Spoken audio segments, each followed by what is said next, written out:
Pop the Balloon or Find Love, How a Dating Show Became a Social Experiment. I still remember the moment I stumbled on episode 1 of Pop the Balloon or Find Love. The thumbnail looked like a dating game. The title? A little quirky. But the second I hit play, I knew this was different. There were no flashy graphics, no polished lighting, no perfectly curated contestants. Just a line of nervous people holding balloons, unsure of what to expect, and a host, Arlette Amuli, who seemed equally unsure but determined. The rules were simple. One chooser stands in front of a lineup, popping balloons one by one based on instant impressions. What's left is a match, maybe.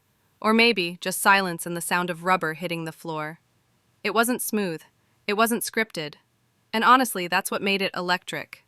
The awkward eye contact, the hesitant smiles, the way some people couldn't even look each other in the eye before popping a balloon. It felt more like a social experiment than a dating show. But here's the thing. That awkwardness, it was real. And in a world drowning in filters, jump cuts, and curated perfection, watching people be genuinely uncomfortable felt refreshing.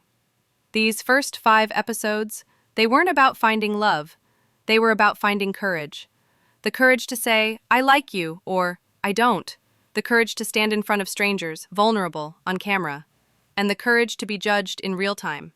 Not just by one person, but by thousands of strangers watching on TikTok, Instagram, and YouTube.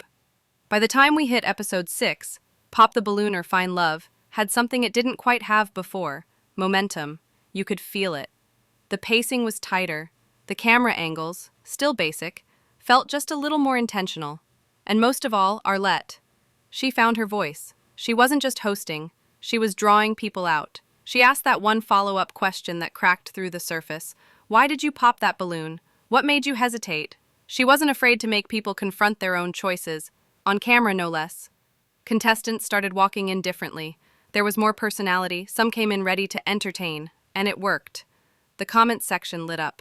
Memes, reactions, diaspora engagement. The show wasn't just a novelty anymore, it was becoming a conversation. And with that came something even more powerful: representation. For many viewers, this was the first time they'd seen themselves in a dating show format. Pop the Balloon wasn't perfect, but it was familiar. Because the people on screen weren't just contestants anymore. They were characters we rooted for, argued with, saw ourselves in. And that's how a show starts becoming something bigger.